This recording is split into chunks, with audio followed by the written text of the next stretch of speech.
Hey, shalom, peace. It's been a minute.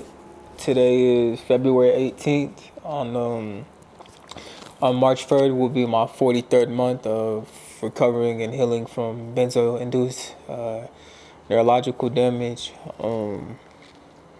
Man, what a journey this has been, especially since the last 7 months. The last time I made a vlog, I was working on a documentary, and that documentary ended up not working out. And then I'm currently working on another documentary, so everything happened the way that it was supposed to happen.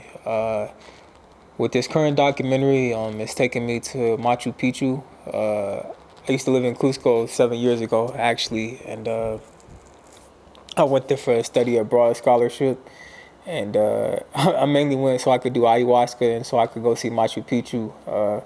I got to do the ayahuasca, but I never got a chance to go to Machu Picchu because I was using a lot of drugs at the time. So I kept postponing it. And then at the end of my study abroad scholarship, I realized, like, oh, shit, I never went to Machu Picchu. So this documentary is largely centered around that. And then just also discussing, how I've changed since then. I've been, 4 years sober now. Yeah, just completely different person, man. It's been I look forward to sharing the documentary with the world. I think it'll have a lot of healing that people are looking for. Just a lot of common themes that people are going through right now. But yeah, it's been taxing on me for sure. Like I'm still in school right now, so it's been tripped out. Like this has been the hardest 43 months or whatever. This phase of binds has been the hardest phase of my life and the most limiting. But interestingly enough, I've gotten more done in this past 43 months than I ever did like in the whole 10 years of me drinking and doing drugs from age 20 to 30. So I got an internship recently from AWS. I'm going to be coming back to the United States. I'll be there for 3.5 months.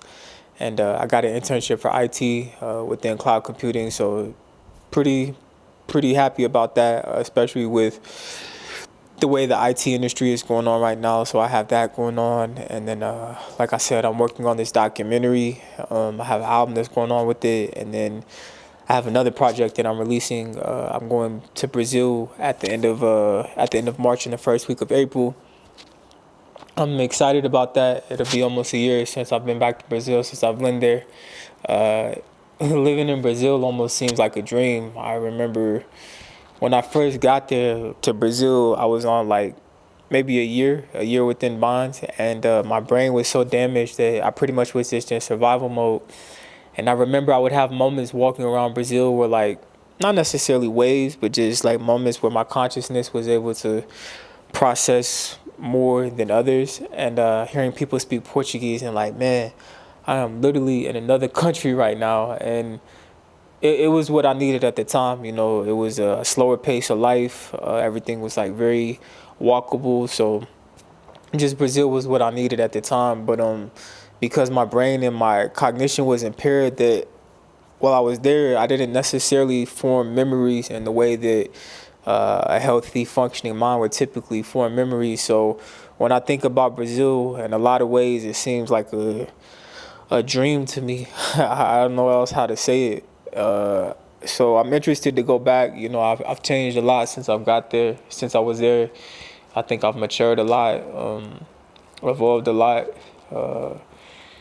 Speaking of maturity, it's been wow. Like it just, I've been going through this since I was like 30 years old, more or less, and I'm 34 now. And I won't say that I feel like I've lost 4 years of my life, but it's just 4 years where, I mean, this has been the foundation of my existence for the past 4 years. I really have to do everything around this, and 40 is getting closer than 30 is, so it's hard to process. But anyways, just going to mature. A question I've often asked myself, going through this process is, am I maturing or is I'm healing? Because as I feel my cognition improve, I look at things that I definitely don't remember considering when I was younger and this first started. I've been thinking a lot about having a family, and as difficult as this situation has been for me, I think it was necessary. I think it'll make me a better husband, a better father, a better king, a better brother. Just it's made me a better person in a lot of ways. And like my big bro always tells me, shout out to him. The strongest medicine is usually the nastiest tasting one. So this was the medicine that I definitely needed. Yeah, family has been on my mind a lot lately. It's been on my mind a lot. It's what keeps me going. I see the love that my parents have for me. I see the love that my sister has for her children. My big bro, the love that they have for their children, and it's very inspiring. And it feels kind of surreal sometimes because a lot of what I'm doing is towards a wife I've never met, to children I've never met yet, but I don't want to let this time pass me. And then, when I finally am 100% healthy, I'm ready to have, a family. I have to start from scratch in terms of like financial stability and whatnot. So I pick my cross up day by day, keep it moving. In terms of symptoms, I'm still dealing with a lot of the same symptoms I spoke about last time. I still have a lot of muscle tension in my jaws, so I have to sleep with the mouth guards. I still have benzo belly. I still have the muscle tension in my back, but that's improving a lot. It's still not where I want it to be. Still dealing with exercise intolerance. That's something I'm legitimately concerned about with this hike to Huayna Picchu when we go to Cusco, is if I'll be able to finish the hike. I'm still dealing with temperature intolerance as well. I still have a thing in my throat where it feels super tight, where it feels like I'm always choking, or if I get stressed out, having air bubbles, I guess breathing for air. Sleep is still messed up. I had a stretch there when it was that January, I think, or it might have been December, where I was only sleeping like 3 or 4 nights consecutively, and it got pretty rough there. But in this exact moment right now, I'm having like a pounding headache, so that's probably why I'm probably not as speaking as clear as I should be. But we were doing the documentary. We did a video for the documentary, and this is something I have been wanting to do for a while, so I figured I would hop back on camera. But yeah, so I'm at 43 months. Like I said, it's been almost 7 months since I did the last one. I got a lot of good feedback. If people want to see me continue doing this, I don't have a problem doing with it. I don't have a problem doing with it. I know when I saw people going through their recovery journey, just to see where people were at different stages was inspiring. Truth be told, there's a part of me that wishes I was healed. I'm ready to move on from this experience, but there's another part of me that's like, nah, like that would ruin the whole experience. That would ruin this whole lesson. I was very much a instant gratification person prior to this. Interestingly enough, actually going back to Cusco, so the first time I ever did benzodiazepines was in Cusco. I remember I was walking through one of the plazas, and I had partied hard the night before, did a lot of coke, drank a lot, and I was having a panic attack. And at this point, I had never had like a panic attack because of that. But I remember I was laying in the middle of the plaza, and I legitimately thought I was dying. They took me to the hospital and everything, and then I got to the hospital, and they wanted like $1,000 just to see me. I was like, I don't have $1,000. I'm like a broke college student. And then they were pretty much like, well, if you don't got the money, we're not gonna see you. And so I'm like, what, am I supposed to die? Because, I thought I was dying still, and they were just kind of like, well, figure it out. So I walked out of the hospital, and I went and I sat down in the middle of a plaza, and I was like, well, let me see if I can breathe my way through this. And I started to calm down, and I felt better. And then where I was staying at Cusco, there was like a clinic, I guess you could say. And I went, and I was like, I have a benzodiazepine. I have a Xanax prescription.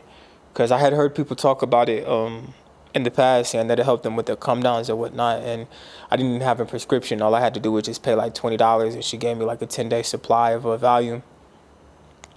And then I remember I took the Valium, and I mean, y'all already know how it is, like completely washed away all the come down symptoms. I was able to sleep, and then that was like that was how I got started with benzos. Like I said before, I never sought to use benzos to abuse them. It was mainly to address the issues that I was dealing with from alcohol and other drug abuse, and then I knew that it would help me sleep. So, but yeah, anyways, I'm having a pounding headache, and I don't feel like I'm speaking clearly. I can't think clearly or whatever. So, day 43. Not to be all doom and gloom, I'm still improving, and there's things I could improve in my life that I think will help my healing, like cutting out processed sugar. I've been eating a lot of cookies and ice cream as a comfort food, working on this documentary. But anyways, February 18th, Chris Magneto, I got ISPA, the documentary, coming out soon. That's the documentary I'm working on. And then I have another project called Chris Magrio. And yeah, peace, love, light.